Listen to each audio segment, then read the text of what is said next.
Greetings fellow gamers and welcome to the Throwback. Today we'll be looking back on a title known as Phantom Fighter for the Nintendo Entertainment System. Phantom Fighter is a side-scrolling beat-em-up that originally debuted on the NES in 1988 in Japan and 2 years later in 1990 over in the United States.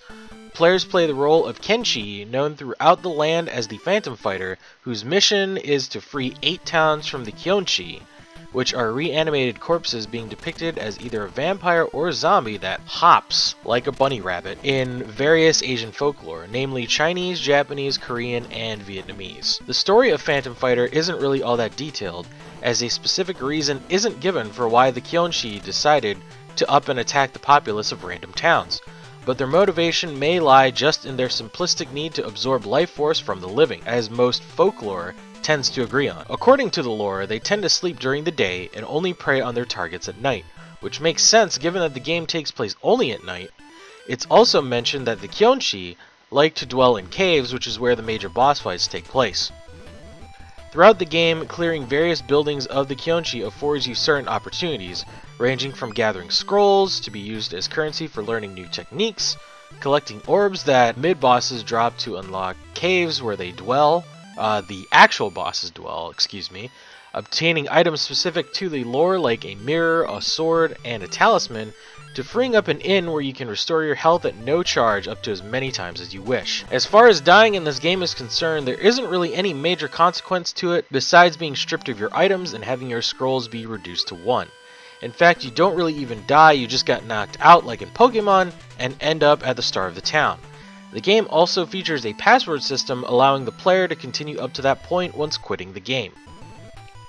Overall, Phantom Fighter isn't too difficult of a title to get through, although without a certain level of patience and finesse can be frustrating. The Kyonshi themselves have certain attack patterns depending on their size or gender, with the amount of damage they dole out following suit. The movement physics take a little getting used to as well, as there's always a certain amount of forward momentum that keeps you going for a bit longer than you initially anticipate. While the game itself has a decent amount of fun to experience, there are some things, as mentioned previously in this review, that hold it back and would probably turn player bases from multiple generations away.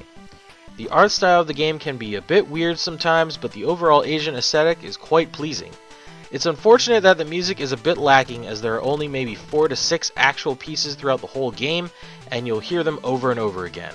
In fact, I'm sure you can hear the full soundtrack just by going through the first town completely. But that seems to be the main problem with Phantom Fighter.